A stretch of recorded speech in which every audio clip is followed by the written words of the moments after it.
all grew a consecration and a rite.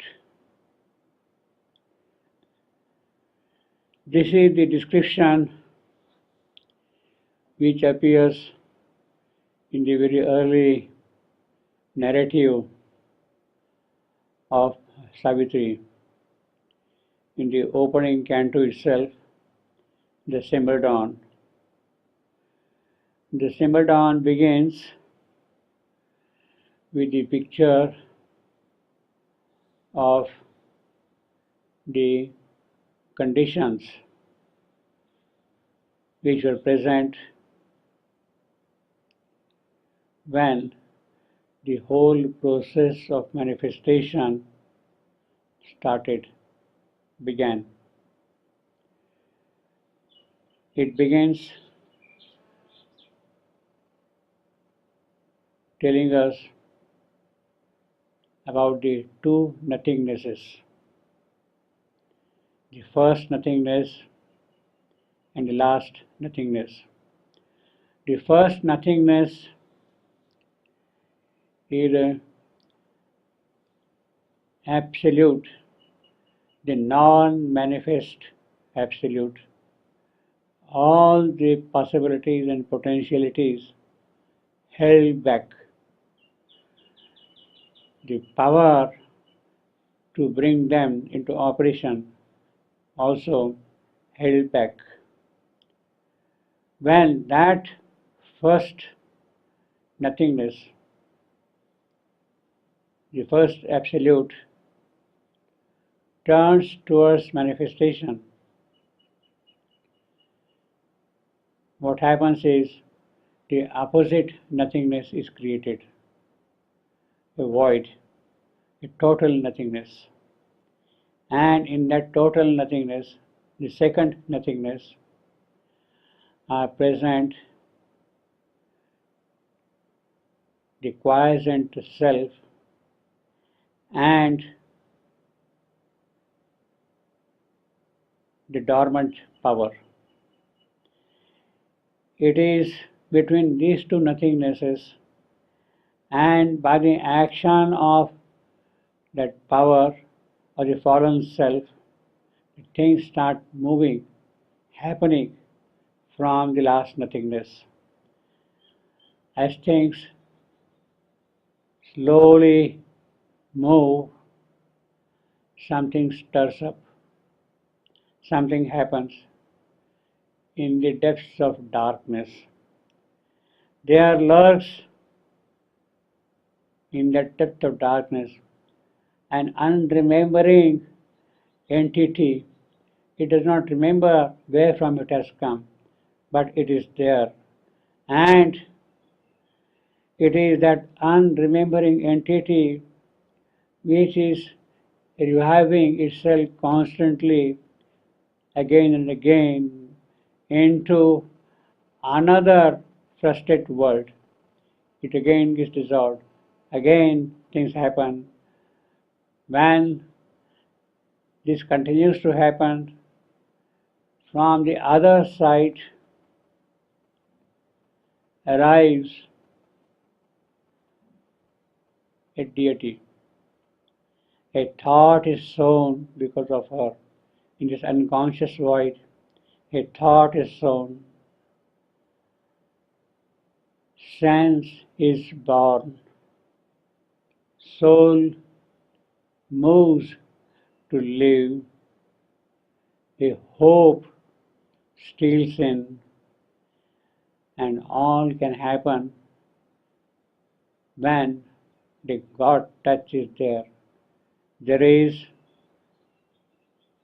the appearance of thought, there is the appearance of sense, there is the movement to the soul, there is the expectation, there is the hope, and when the God touch is there, that hope can find fulfillment. It is world's blindness that is forced to see with that God touch. The blindness of the world is forced to see things. In fact, in that process, with that God touch, the divine appearance is imminent. It can happen anytime. Almost the epiphany, the divine manifestation, is disclosed. From above, the omniscient goddess leans down to help the whole process. She looks for her veiled son. The omniscient goddess from above, she looks down below. She looks for her veiled son in the darkness here. She goes to carry out the immortal work here in the darkness. Immediately with that, earth feels the closeness of the imperishable, and all grows into a consecration and a rite with the divine touch, that God touch. All grows into a consecration in a rite, an offering, a worship, a dedication to the Supreme Himself, a rite, things being carried out in a certain systematic manner, in the full occult understanding of the process, the work is being carried out, and the nature also responds to the consecration and the rite.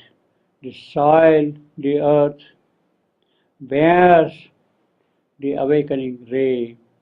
When the omniscient goddess looks down at her own son here, lying in the darkness, things start happening. Earth bears the awakening ray. But unfortunately, it does not stay here too long. The divine message comes, the divine apparatus is received, but things are not ready here. It withdraws, it goes back, it returns to its source. It disappears from the mortal's range, and only a little of God light stays here. The power draws back. The omniscient goddess withdraws. She goes back into her secret world.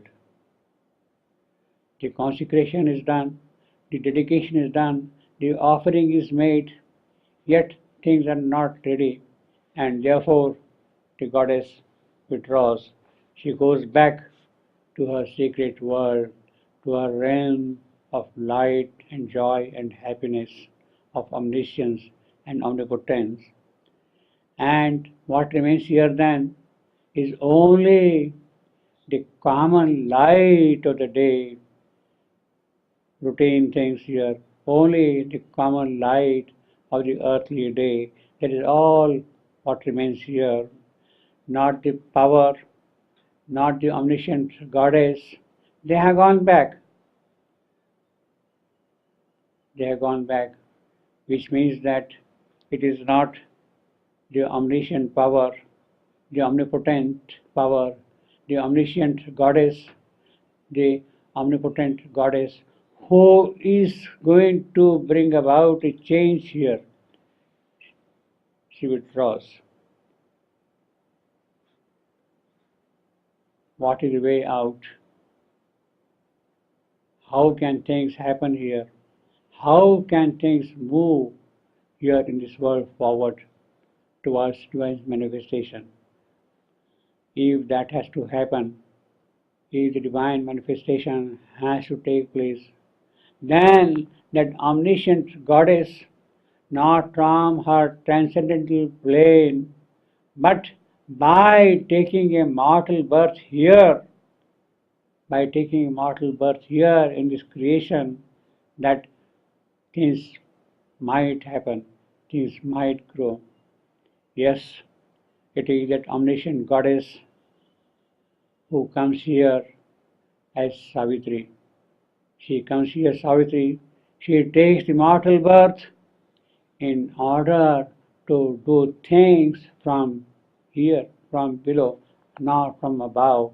The omniscient goddess, yes, she tried, the effort was made, but it is not that way things are going to happen.